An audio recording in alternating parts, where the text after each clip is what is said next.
44 years of suffering with Crohn's disease, taking biologics. That's the story of Jeff, my latest patient to solve Crohn's disease, inflammatory bowel disease, in just a few weeks after joining the Mind-Gut Immunity Clinic.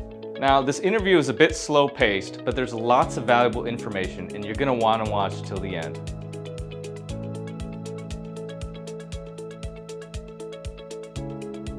Hi there, I'm Dr. Chanu Dasri, a surgeon who specializes in reversing gut microbiome dysfunction and autoimmune inflammation. My technique for reversing symptoms in as little as 6 weeks is called the Mind-Gut Immunity Method, and it has helped thousands of patients over the years overcome their condition. If you would like to learn more, visit mgiclinic.com and request a discovery call with me. Now, in this upcoming video, you're going to meet Jeff. He's a retiree who spent 44 years dealing with Crohn's disease. Here, you'll see us discussing his progress in the program at around the 4-month mark. He's symptom-free and has been off all of his medications for most of that time.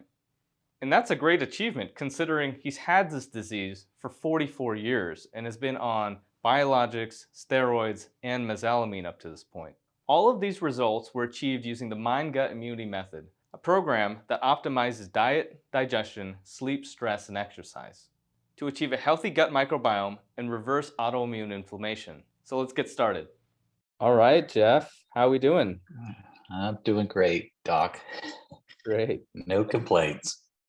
Thanks for joining me. Now, we're now in month 4, right? Basically, of Correct. we're working together. And you've been symptom-free for almost the entire time. I think you had some minor symptoms when we first started, and then they kind of resolved. I wanted to ask you, tell us a little bit about your journey with inflammatory bowel disease over the years, before you found the program, and what sort of challenges and things that you encountered. Well, it started 44 years ago. Yeah. I was diagnosed with Crohn's, and I have ingested everything that the pharmaceutical industry can throw at you. I could start rattling off these things like this Alphadine, prednisone, the most recent pharmaceutical product was Humira. None of those items really, if anything, they mask the underlying symptoms, and they don't really, in my estimation, they're certainly not a cure. And every pharmaceutical product that I've ever taken has, you got to weigh the good with the bad, but I think there's more bad than good that comes from them with long-term use. So I'm not really impressed with steroids, you tried Humira, you tried mesalamine. What else have you tried?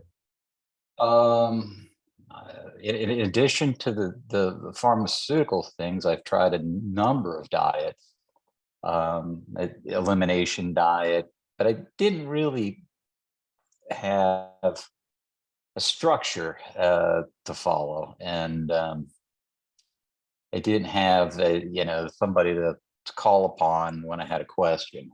So that's I was given a diet, and I would follow it with a great deal of rigor, and they were difficult, but it just, I had varying success, but none of it was probably truly sustainable. Mm-hmm. What were your That's the problem. What did your doctors say to you? Were there any discussions about risk factor modification, optimizing things like diet, digestion, sleep, stress, exercise? Did you have, what was that like, and where did those discussions lead?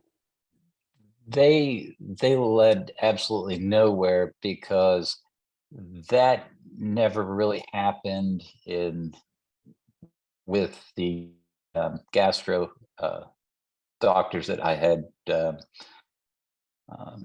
talked to in the past. As a matter of fact, my most recent gastric doctor, he told me eat whatever you want because diet has no influence on your Crohn's. Just take the Humira and everything will be okay. And when Humira didn't work, he just wanted to put me on another biological. And that you know, I I wasn't willing to do. But it it's just something that the general if you're going to a general doctor, they're not going to really talk to you about those things. That's been my experience, anyways. Yeah. So these sort of, you were kind of left. So my understanding is you're kind of left to figure this stuff out on your own, so to speak. Yeah, and I did more than I've been looking for you know ways to control my Crohn's for years. I mean, I've done hyperbaric, and that did have some positive benefits, but I think the hyperbaric, you would have to go weekly, and and that's probably not very practical for very many people. But as of November this past year, I weighed 110 pounds. Um, I'm up to 130 pounds, and it really, within days of following the protocol, I could tell that I was on a path that was going to take me to someplace better than I had been in recently. How did you And how did I you find my protocol? well, I I lost my gastric surgeon, and who would do my colonoscopies every couple years. He retired, and I my his replacement, this a young surgeon who was pressuring me to go the route of surgery and get a bag. And that was something that I was just totally unwilling to do. As a matter of fact, the previous doctor had told me that I had to think long and hard before I ever did that, because along with the bag, there are other complications that, it's sort of like buyer beware. Yeah, those And I, ostomy I, bags, the colostomies, ileostomies, they're not yeah, they're not great. yeah, Yeah.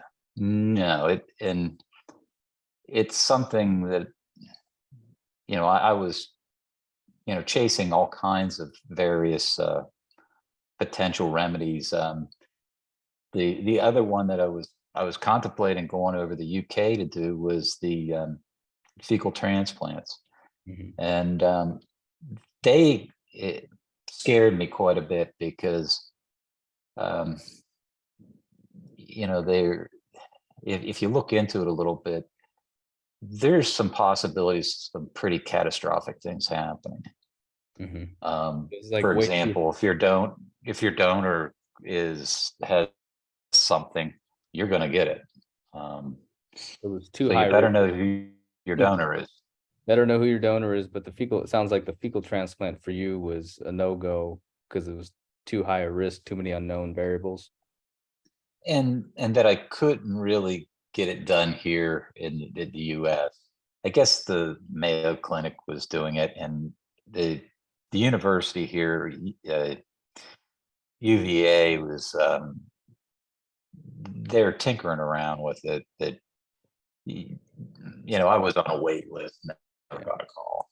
Well, we had this discussion. I've had people that thought that the fecal transplant would fix everything, and it doesn't, right? Because one of the downsides of fecal transplant is you're not getting just one or two organisms. You're actually getting an entire set of organisms, and you don't know how much of it is helpful versus not, right? It's a literal crapshoot, you know. and you're just hoping and praying that the new set of microorganisms will replace the old ones and kind of create a healing environment. But in my opinion, I think having more focused replacement with good clinical data is probably a better plan. Especially you can get more consistent results with it for sure.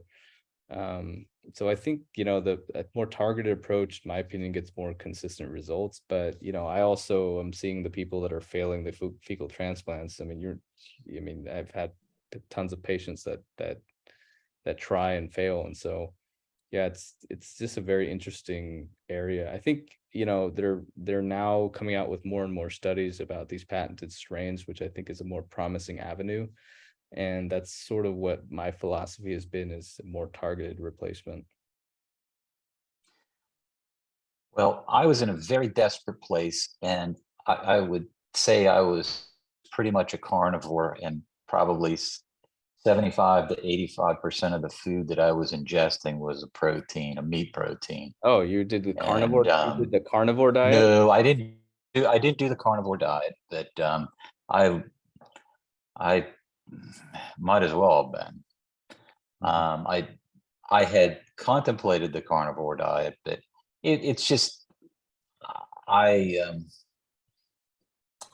That question actually comes up a lot about the carnivore diets. Carnivore diets, they work for one reason, and that it's a low glycemic diet, right? And the low glycemic index can lead to lower levels of certain types of bacteria. We know that.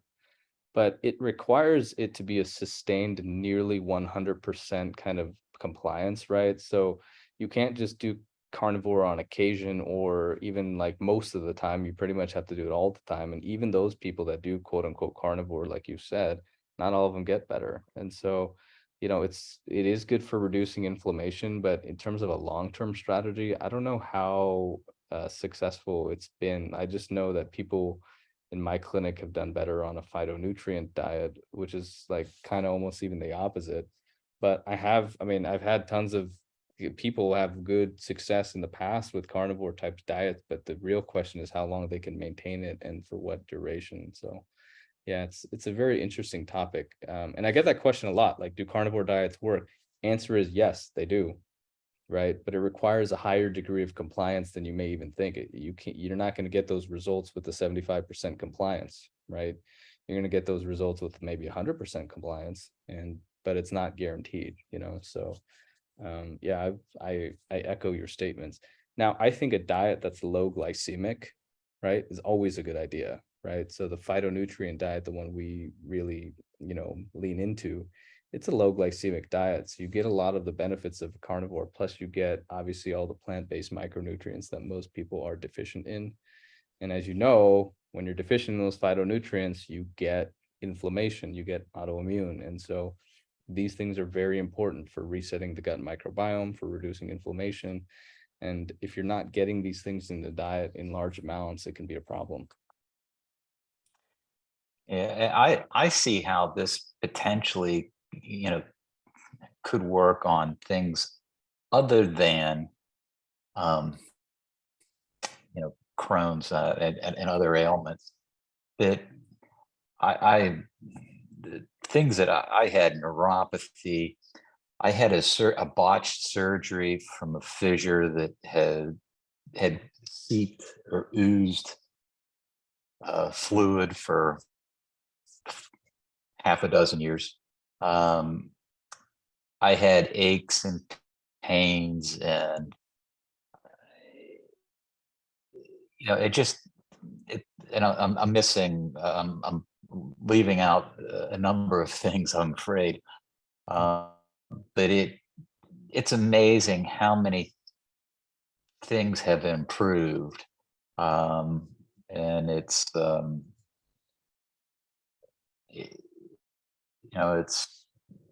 when you struggle with something for the amount of time I struggle with it to get to this point, it's just, I can't put it in words, frankly, Yeah. So I wanted but to ask you, it's life changing.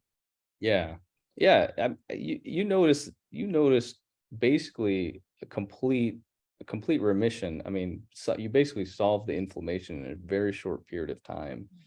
Yep. Take me through what that process was like. You know, you started the protocol, you started doing some things. We started working together, and take me through what that healing journey was like, because it happened very fast for you, and you saw as you said, you saw resolutions of symptoms that you didn't even think were related to Crohn's, right? The neuropathy. Hmm. There was other issues with your anal sphincter. There was things related to fatigue. Obviously the blood and mucus in the stool, that's a given, right? Most people with inflammatory bowel, they see that go away. But yeah, take me through what that initial process was like for you. Well, it took me, just a couple moments to get my head around the diet itself. But once I committed to it, and and that was immediately, and I just went at it 100%, and it really was within days I started to notice improvements. And I had no idea how addicted I was to sugar. Mhm. Um, and in so many things I turned to snack on, there was sugar, and sugar uh, for me was definitely a trigger. I'm very certain of that. And I really thought that I, would have trouble um, staying away from sugar, but it was day 17 or so. I remember this because I put it in my journal. Um, that I said to my wife, it's crazy, but I don't even have a craving for that anymore. And It's that's usually around week 2 or 3, exactly what you said, yeah, where you stop yeah. craving So the terrible foods, you know? and that, it was a pleasant surprise. And um, the diet, and there are so many things that I'm eating today that I was told to avoid. Um, you know, like uh, like nuts. I'm not eating peanuts, of course, but I'm eating a wide variety of nuts that I incorporate a bunch of different ways into my food, and I have absolutely no problem with nuts. And there's, I like beans and lentils and things like that. I never ate. It wasn't that I didn't like vegetables. I just looked at vegetables as like sort of garnish. My meal was based around that meat protein and a little bit of vegetable. I mean, a very small amount of vegetable, and a potato or starch. I also think that the potatoes and starches, I ate a lot of rice, Mhm. um, and I have don't miss it. Don't. Um, it's just something that after you start feeling better and you see the results, your body tells you what to do, and Yeah. it makes it very easy for you. And the difference in feeling good versus feeling bad, any normal person is going to, I would think, veer toward feeling good. Yeah. And it's just it's simple. And the and I will say that you can it, if you just look at and I almost consider it like an ingredient list. You look at it and you say, well, it's going to get really boring really quick. But if you um, look into it and take time and um, plan out menus and whatnot, Yeah, I think taking an it's not that difficult. Yeah, I agree. I think taking interest in the preparation of foods, and we help people with that, right? It's like, we give meal suggestions, ideas. You have like even a coach that helps you with that kind of stuff with meal planning and things and recipes. And we found that that really takes down the learning curve, as you say, like, the learning curve could be something, this could be a really hard thing to do, but it's not. I mean, I do it as a surgeon, as a busy professional. We got people that are traveling that are doing this. And the diet is obviously just, it is one component of this whole thing, right? We're also looking at digestion, we're also looking at sleep, we're also looking at stress and exercise, right? But I think the diet, you're right, it probably has the largest learning curve, which is not insurmountable. It's actually pretty easy if you kind of put your mind to it.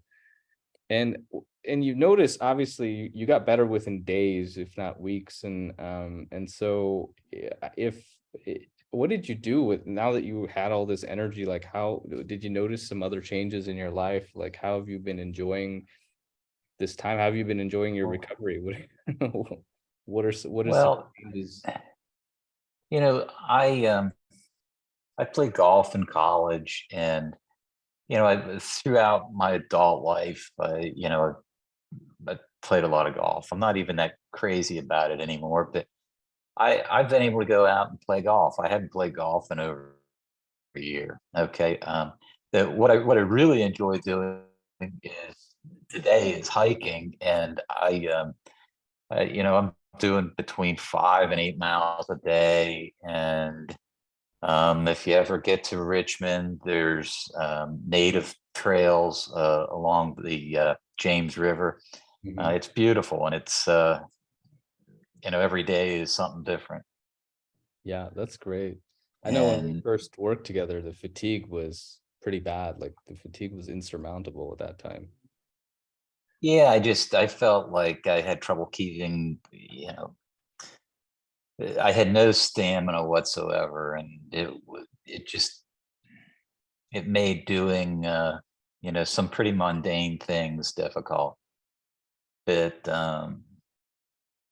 know, I I am not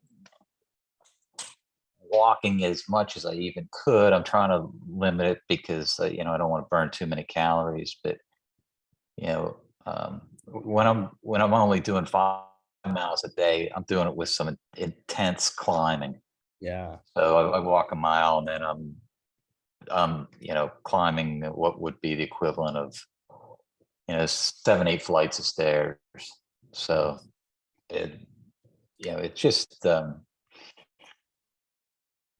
I don't know. I enjoy getting out, being in nature, and that's something that I was pretty much sequestered to my home for a long period of time.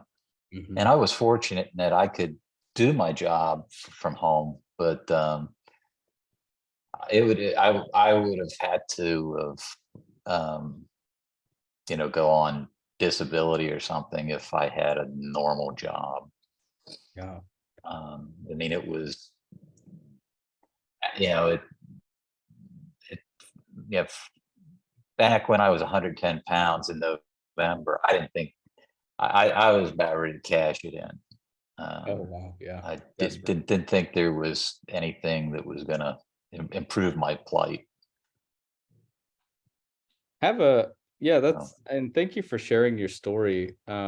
If you could give some bit of advice to people that are struggling with autoimmune disease, digestive dysfunction, and or inflammatory bowel disease, what do you think would have been help? What do you think is helpful for people to hear?